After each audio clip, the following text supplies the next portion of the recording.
Hello বন্ধুরা, good evening. সবাই কেমন আছো ওই জল বৃষ্টির দিনে? আশা করব সবাই ভালো আছো। আমি আর ঘরে থাকতে পারলাম না, এখন বেরিয়ে পড়েছি বাইরে। তোমাদেরকে দেখাচ্ছি আমাদের এখানকার অবস্থাটা। আকাশটা একবার দেখো, পুরো কালো মেঘে ঢেকে আছে। হালকা হালকা বৃষ্টিও পড়ছে, জানি না দেখা যাচ্ছে কিনা ক্যামেরাতে। এটা হচ্ছে আমাদের এখানকার সবচেয়ে বড় পুকুর।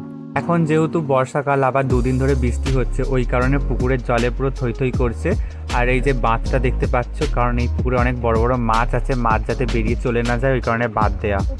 আর এই ড্রেনটা সোজা চলে যাচ্ছে নদীতে। আর এখানে জলের প্রেসারটা একবার দেখো।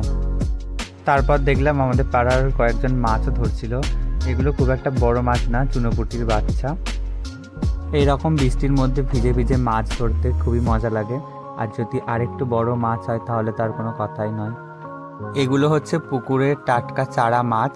এর স্বাদটা কিন্তু ভালোই হয় খেতে। মাছ ধরা দেখতে বা মাছ ধরতে কার কার ভালো লাগে কমেন্ট করে জানিও। হঠাৎ করে মনে পড়লো যে কাগজের নৌকা বানিয়ে জলে ছাড়লে কেমন হয়। সোজা চলে গেলাম বাড়িতে।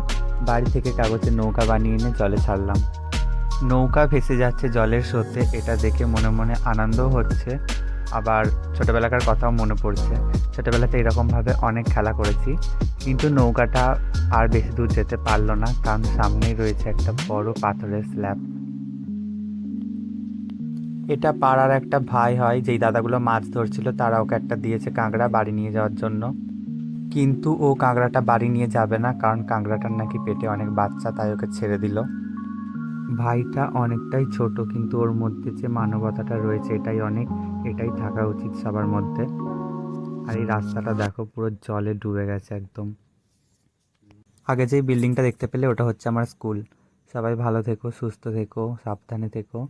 বাই, আবার দেখাবে নতুন কোনো ভিডিওতে।